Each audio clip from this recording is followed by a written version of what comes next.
one thing that Keith White said to me, one of my mentors back in the day, was that, don't do something just to get rich. Do what you're good in, then get rich at it.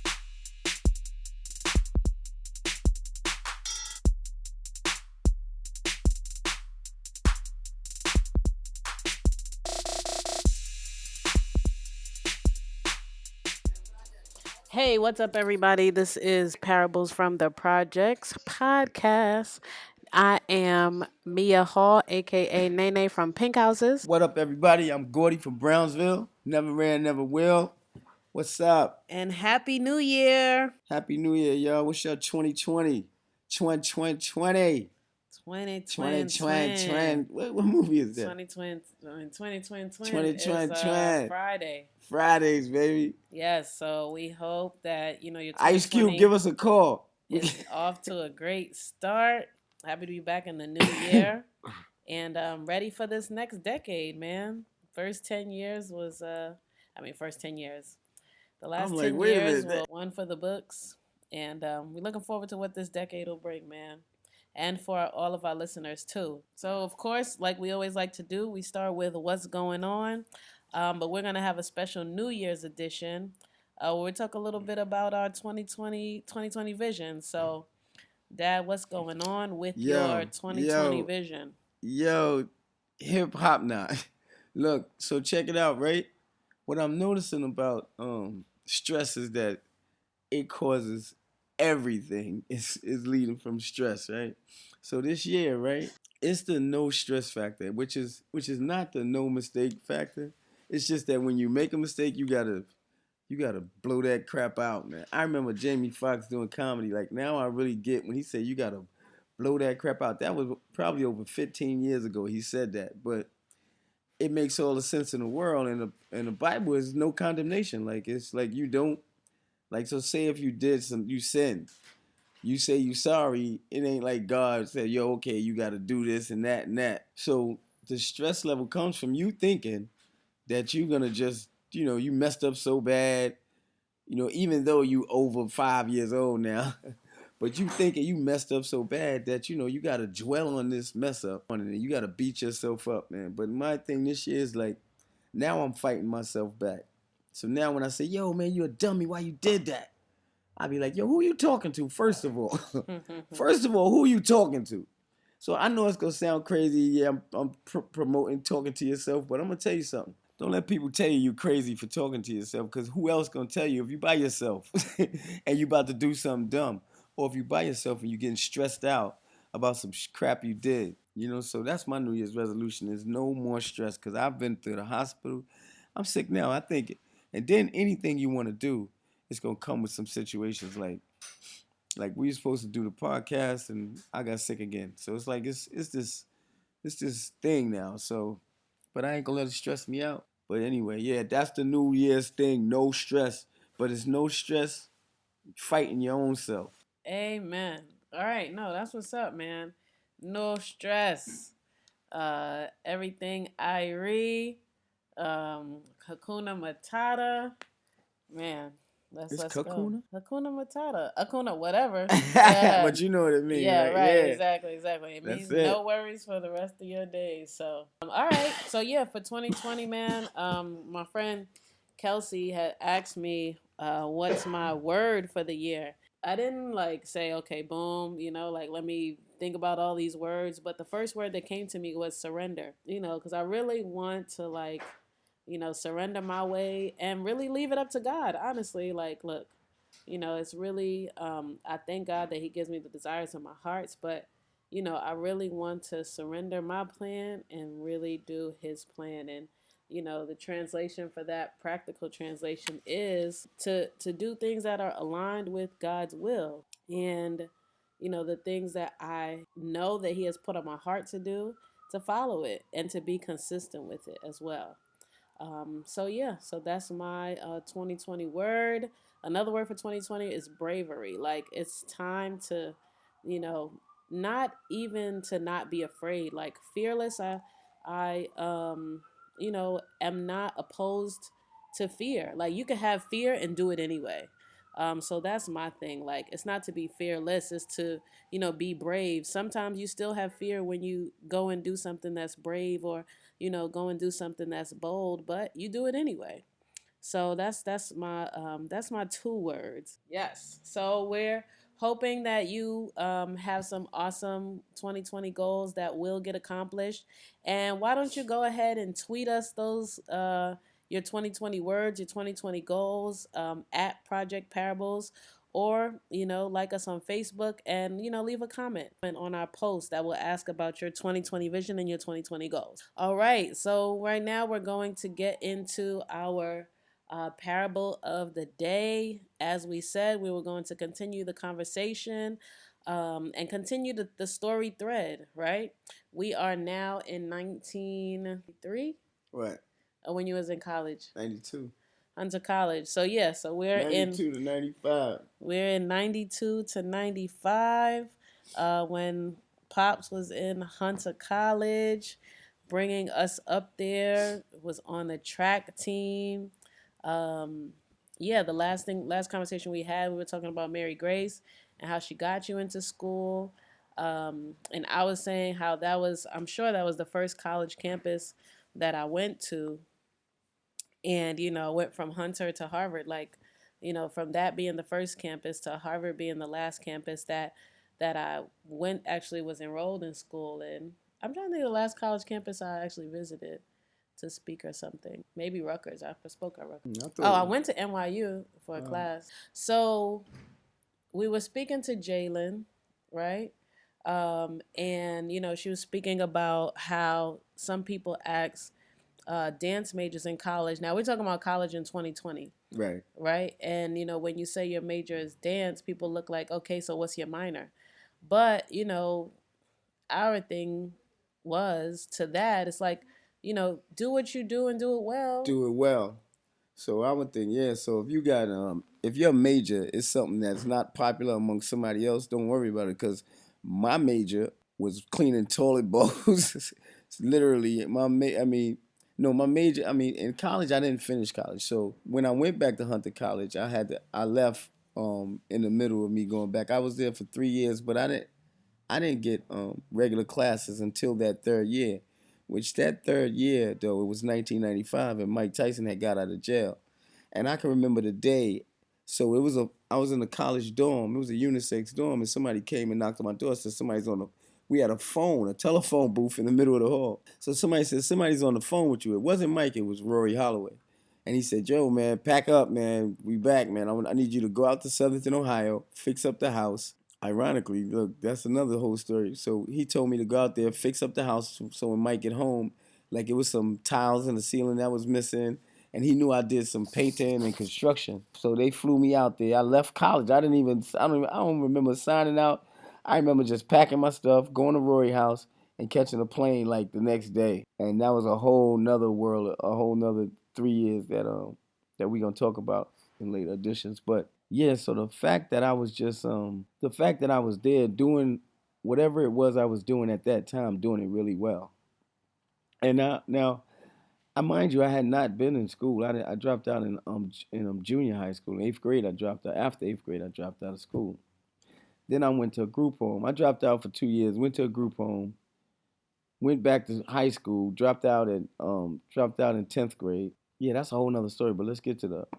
So when I brought the kids and stuff up to Hunter College, it's crazy how you inspire kids when they're so young, to experience a college. Mia lived in pink houses. You know what I'm saying? So, and I used to bring the kids from there up to Hunter College. So you impact kids. The point is this. I'm a director of facilities now over 14 buildings. And next year we're opening a new school. So it'll be 15 buildings. Then it'll be 16 buildings. So in another 5 years, I'm thinking I'll be running 17 or 18 buildings, starting from making $400 a week. After taxes, it was like 200, 300 something. Wasn't even making no money. Didn't even care about the money, but just wanted to do a good job for the kids. So when people ask you when you doing something like you're in college or you say you didn't go to college and you got your GED program and you got a little job at McDonald's, as long as you at McDonald's, making sure everything is right, Your if you do your best McDonald's job, somebody's gonna see it and make you a manager. Then somebody's gonna see it and make you an owner.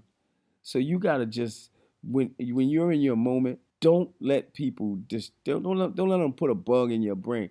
Like you dance, you having fun dancing. If you like dancing, that's what you do now, and do it at your best ability. And God will find a place for it. But you gotta work hard at whatever you do. One thing that Keith White said to me, one of my mentors back in the day, was that, don't do something just to get rich. Do what you're good in, then get rich at it. It's like, people are thinking, oh, dance, like, well, you can't make money off of that. You'll be a starving artist or whatever, whatever. And, I was thinking that about, sports management. You don't start out making, a lot of money. And you might not even end up making a lot of money, but, you can if you, are good at it, and you'll get rich at it. So, because at the time I was thinking, oh, I want to go to law school. I just want to make money. Like, I want to be a lawyer and just make money. And, that doesn't even happen for all lawyers. So it's like you really have to, follow what you're good in, follow your passion. Sometimes, what you're good in might not be your passion, but it's, what you were put on this earth to do. And, you can fulfill your passion in other ways for sure. So, for the college students out there, stay focused, stay consistent. Don't worry, don't stress about what's next. And, everybody pressuring you, oh, what you going to do after school? What you going to do after school? Like, know that you got it. Like, make your plan. Try something out. If it doesn't work, after you have spent a good amount of significant time consistently going after it, then you can always switch. But definitely, I would say, like my dad said, work hard, build relationships. Like, that's going to be an important part too, because what got me from the hood to Harvard was definitely, relationships. It was after Hampton University that I got into Harvard. And, if it wasn't for me going to church, hearing my pastor's sermon the year before I graduated, and him talking about, them supporting the Harvey Fellowship, which, allowed people of Christian faith to go to one of the top schools in their major and get a scholarship. And so if I didn't hear about that scholarship, from, going to church and that relationship I had with my pastor, or, just, from, I found out through a person, like, so the answer to your next problem will be through a person. But, if it wasn't for that, I wouldn't even have the idea or the audacity to, apply to Harvard. I didn't want to apply to Harvard before that. I looked at Harvard last, out of all of the graduate schools with education programs and the Ivy League ones, because you had to be applying to one of the top schools in your major to get the Harvey Fellowship. And so, I looked at Harvard last because I thought it would be the most expensive and the hardest to get into. But, when I looked at it, they had a program that I really liked, and I really thought that, would help me to make the impact that I wanted to, fulfill my passion of wanting to touch and reach students outside of the classroom, because I felt like that's what programs like Power Play NYC and programs like ACRES, American Civil Rights Education Services, like, they helped me to be more motivated in the classroom. When, public school systems, granted NYC is, one of the best, and, it's definitely the biggest in the country. They have a lot of issues, or they have, a lot of restrictions on them, and there's a lot of budget cuts, and there was, just a lot of issues going on. But those out of school time programs helped me to become a self-regulated learner. It helped me to, want to excel in school, because they showed me another part of education. They showed me that, education is bigger than just inside the classroom. So that's what I wanted to do for others. And that's what, helped me to, study education at Harvard. So like we said, stay focused. You got this, man. So relationships, yeah. So I'm telling y'all, don't cut nobody off. Greet people. You might meet. You never know who's gonna bring you to that next level. Because, like she said, relationships. If it wasn't for Mike standing in front of, well, first I had to lose a job. Then I had to run in, and Mike had to hear about it. Move me in an apartment, talking to a girl in front of the building to say relationships might be the biggest part of this whole thing. But anyway, just meet people along your way. So after school, what happened? Tell us about that. So after school, so I get the phone call. Mike is coming home, like next week or 2 weeks or something. My man flies me to Southern Ohio. I fix up the crib. Mike comes home. We lay out what we're gonna be doing. He had already had.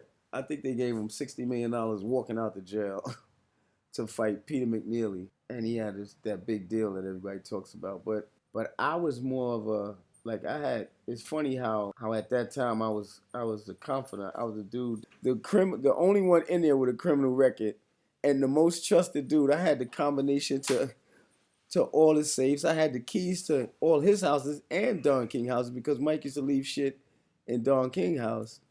So I would have to go sometimes fly to New York and pick some shit up or pick some stuff up. And I had his safe kept $1 million in it in cash, and this was in 1990. I mean, this is in 95 or 96. So he kept a bunch of money and a whole bunch of jewelry. I took care of the cars. He had every car imaginable, Ferraris, Bentleys, all that shit.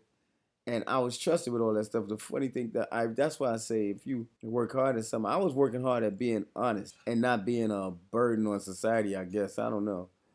But I just wanted to be honest, and I wanted to be honest, and I wanted to be strong, I guess. So working out and just cleaning up stuff was my thing. Even before, it was something I would have did if that wasn't Mike, because I had cleaned up for Mary Grace. Well, I can't tell you how much that story is so important. But anyway, so we working now. Mike's got a fight coming up. He just came home. I think we booked a fight for 3 months after he came home or something like that, or 6 months maybe. He didn't take no. I don't think we did a lot of gym training, and I took care of all his clothes, everything he had. When in the mornings when he would run, I would lay out. I would go to his house at night. Whether he was there at night, I would lay out like 4 pair of shoes, 4 pair of sweatpants, 4 shirts, for something for him to run in the morning with, because he got up like 4 o'clock in the morning, and he ran every day no matter what. He might take a day or two off sometimes, but for the majority of the week, he would run every day and then go to the gym and work out. And then we go to the boxing gym. So I carried all the bags. I remember one time he forgot. I mean, they went to the gym without me, and they didn't have his favorite freaking boxer shorts. And I had to run and go find him because I knew where all his stuff was at. And I was like, yeah, you got the wrong bag, whatever. But that followed me through my life, being this honest guy, knowing where, what's crazy about that. So before Mike, when I started doing construction with my brother, he got me a job on he was working for this SB construction or something. But I had this memory. I cleaned up. I didn't know how to paint or none of that. I learned all that stuff from later on. I learned how to do stuff, but I always knew how to clean. That's why the guys on the job site, they always wanted me there. And the same thing with Mike. And I'm just saying that to make the point about whatever you do, if you do it well, it's a universal law that you'll be moved into trusting big. Like if you trusted with little, this is another parable. And I'm gonna tell you that just came up. If trusted with a little, you get more. I don't know the scripture, but somebody's gonna hear this and somebody's gonna know that these are Bible stories. And we don't write our own Bible. And that's what parables is about. Because I was finding, so people would say, Gordy, where's the hammer drill out? And I would go get it. Like it'd be a job site with 4 floors or something. And I knew where every tool was. I knew where I knew where everything was at. So they love to see me on the job, because whenever they asked for something, or when they finished doing a room, I would have, by the time they went to lunch and came back, the whole place would be spotless. Just like Mary Grace's house was spotless. Now I'm working there. Just like Mike put me in his crib because he knew I was just this honest dude. Then he gave me the job. When Mike went to jail, I went to college. And then I got this job. And the funny thing is I became a custodian. So that's crazy, but. Right. It's like, yeah, what you never know what you're going to do.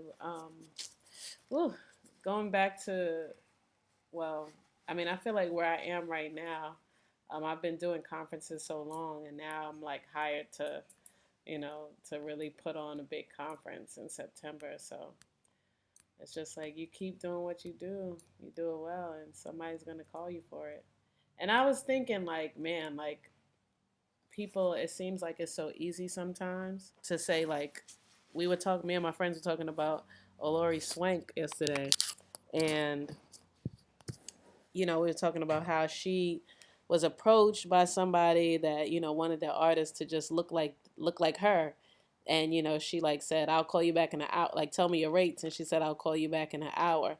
And I'm just like, man, does it really happen for people like that? Like, how is it that easy? But honestly, like, it's not that it's easy. It's just that, like, when they say luck is when preparation meets opportunity. So when you've been, doing what you do well for, X amount of years, like, an opportunity is going to come. And, if you're prepared, then you'll be able to take advantage of those opportunities. So just know you keep on being consistent at what you're good at. You keep on, being faithful over few so God can make you ruler over many, or over much. Man, you will get those opportunities, and it'll be a surprise. Like, man, this almost seems like it came out of nowhere, but the seeds that you've sown, the seeds that you have watered, at some point they are going to grow. They are going to manifest. You are going to get the harvest. And so your harvest is coming. Man, you don't know when, the time, the date, the hour, but your harvest is coming, man. So for college students, for post grad, wherever you are in your career, man, know that your time is coming. I was trying to see any more college, related to college stories. But when we get to, because I went to college in 2002, right now we're in 95. When we get to 2002, I promise I'll have more college stories for sure. All right, y'all. So now we have come to the portion of the show where we give a shout out to our Parables from the Projects person of the day. And today's person is none other than... Drum roll.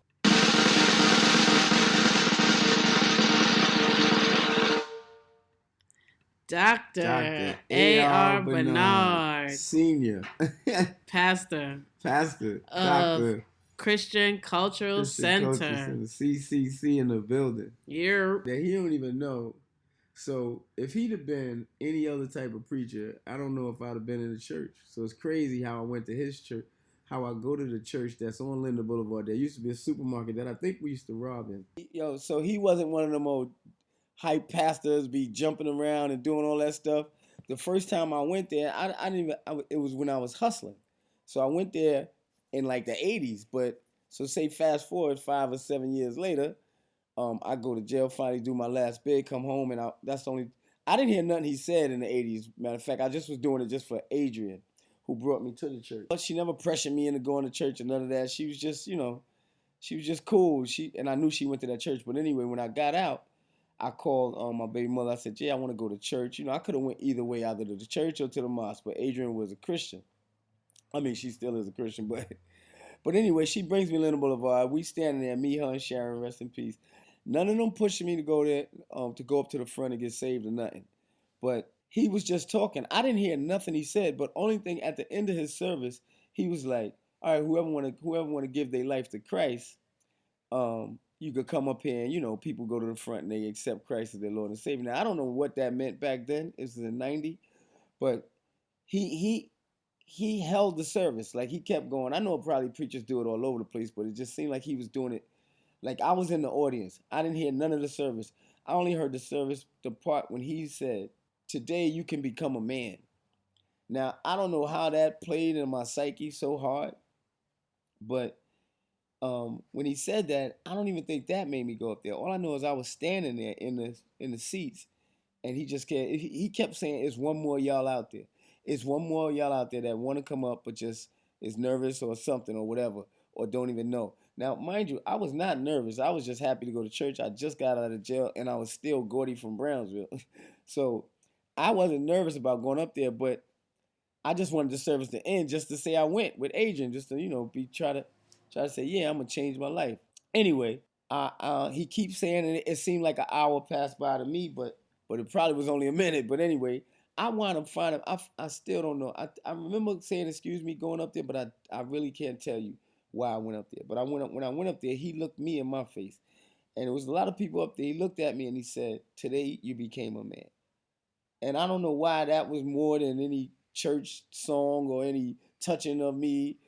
That's why I say he didn't touch me, he didn't anoint me with no oil. He said, "Today you became a man."